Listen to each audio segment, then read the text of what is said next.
দেখুন তো সাবুদানা কখনো এইভাবে রান্না করে খেয়েছেন কিনা? যদি না খেয়ে থাকেন বিশ্বাস করেন একবার রান্না করে খেয়ে দেখেন, একদম মুখে লেগে থাকবে। এর টেস্ট এতটাই বেশি ভালো। আর যদি যারা সাবুদানা একদমই পছন্দ করেন না, তারাও এই রেসিপিটি ট্রাই করে দেখতে পারেন। ট্রাস্ট মি, গ্যারান্টিতে বলছি আপনাদের অবশ্যই ভালো লাগবে এবং খেয়ে তৃপ্তিও পাবেন। চলুন দেখে নিই পুরো রেসিপিটি। এখন আমি এখানে 1 কাপের মতো সাবুদানা নিয়ে নিয়েছি।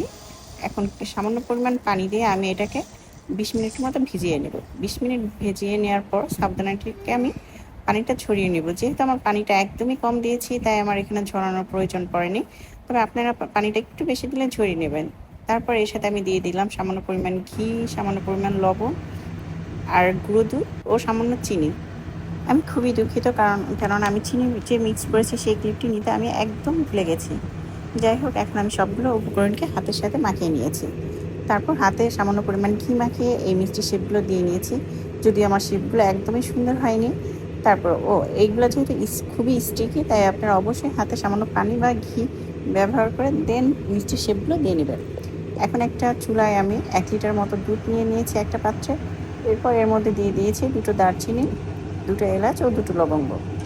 আমি এখানে 1/2 ইঞ্চি মতো 1 ইঞ্চি পরিমাণ দারচিনি ব্যবহার করেছি। এখন এই সবগুলো উপকরণকে আমি 10 মিনিটের মতো জ্বালিয়ে নেব। 10 মিনিট জ্বালানো হলে দুধটা সামান্য পরিমাণ ঘন হয়ে আসলে এর মধ্যে আমি আগে থেকে বানিয়ে রাখা মিষ্টিগুলো ছেড়ে দিচ্ছি। দেখুন আমি 2 রকমের শেপ দিয়ে নিয়েছি। আপনারা চাইলে আপনাদের পছন্দ মতো যে কোনো শেপ দিয়ে নিতে পারেন।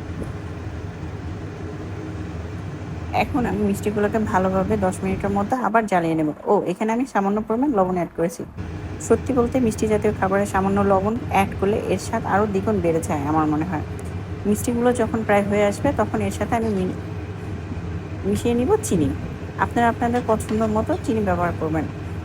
এই রেসিপিতে আপনারা কর্নফ্লেক্স মিল্ক ব্যবহার করলে টেস্টটা আরও দ্বিগুণ হবে। যাই হোক, দেখতেই পাচ্ছেন 10 মিনিট রান্না করার পর আমার মিষ্টিগুলো প্রায় হয়ে এসেছে এবং এই মিষ্টিটা দেখতে কতটা লোভনীয় হয়েছে তা আপনারা অবশ্যই আমাকে কমেন্ট করে জানাবেন। এখন আমি মিষ্টিগুলো একটা পাত্রে সার্ভ করে নিচ্ছি। আমি এই মিষ্টিগুলোকে 1 ঘন্টার জন্য নর্মাল ফ্রিজে রেখে দেবো। এই মিষ্টিটা ঠান্ডা ঠান্ডা খেতে খুবই মজা লাগে এবং এই মিষ্টিটা আপনার মুখে দিলেই সাথে সাথে মিশিয়ে যাবে। এটা খেতে এতটা মজা, আপনি একবার বাসায় না ট্রাই করলে কখনোই বুঝতে পারবেন না। যারা এই মিষ্টিটা খায় না বা সাবুদানা পছন্দ করে না, তারাও একবার হলেও ট্রাই করতে দেখবে না। গ্যারান্টিতে বলছি দারুণ লাগবে। এটা যতটা না দেখতে লোভনীয়, তার চেয়ে খেতে অনেক বেশি সুস্বাদু।